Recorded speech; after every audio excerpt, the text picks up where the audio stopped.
The first song that I'm going to be releasing as b.reith is very fitting. It's called Good to Be Back, and I can remember the moment that it started. It was in May of this year, 2017. I carved out some time just to be creative without an agenda. I just opened up a session and I figured I would just start with some drum sounds, and I opened up this battery patch by Native Instruments, and I was just kind of fumbling through the keys, and I discovered this thing right here. And then what else did I find? Okay, in about 30 seconds I made this loop.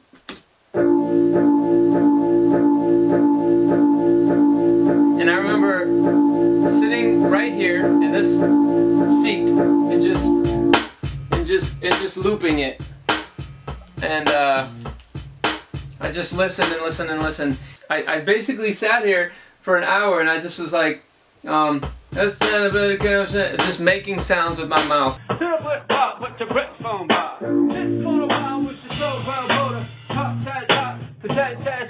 I laid down on the ground and while the beat was playing, and I just had this thought as this rhyme scheme. It was like, it's good to be back. It's good to be back. Hello, how you doing? No, I'm not a newbie. In fact, check the discography. A lot of people knew me from back when I was honestly a prodigy, but who's keeping track? The idea was birthed, and for me, once the vision happens, once I have this kind of framework, like the canvas is there and there's a couple pieces, that's when I feel like I have something to chase after.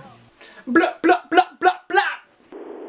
Once upon a time in the city of Milwaukee lived a boy with a dream and a vision, not the copy. In the heart to make music that could transform my body, mind, soul, come out of hiding, Ali, oxen free. I remember starting to write the second verse. I was thinking about how back when I lived in Milwaukee and in my young 20s, how I wanted to make music that could be compared to mainstream and sonically, quality-wise, but it had a message inside of it that could kind of sneak past the guard of people's hearts, and maybe kids put in headphones and this message kind of sneaks into their heart. I don't want to just make this announcement, it's good to be back, and forget about where I originally came from.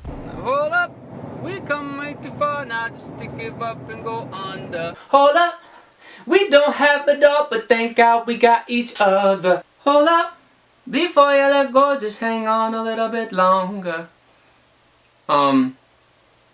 The bridge changed the trajectory of the song, and there's like a pivotal moment where now we're launching into this third part where it's really getting down to the nitty-gritty. You know, it's crazy because I have tried to redo these lead vocals over and over and over again, and I'm gonna go with the original one that I did like right away because that has the most passion and it's when it was fresh to me. So I keep trying to remimic it and redo it, and I can't get it. There's a shadow on my face.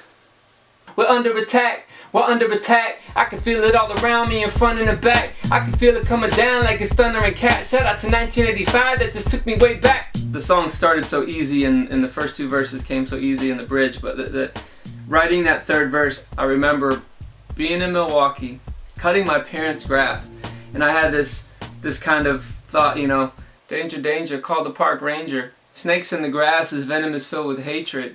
One nation under a vice of pride and prejudice collided. Polarized by left-right wings can't fly, so young minds become bipolar and consider suicide as a viable option. Not on my clock, look, not while I'm watching. And it's really hard to write from that perspective, talking about the pain and the struggle while bringing hope. We ain't going back down and tolerate it no more. Oh, oh. We ain't gonna lash out in all this hatred no more. Part of being a multi-genre artist doesn't just mean different songs are different genres. It means one song can be multi-genre. Oh, we ain't getting us nowhere, yeah. This is a reintroduction, and somehow by the grace of God I was able to capture different parts of why I do what I do into one song.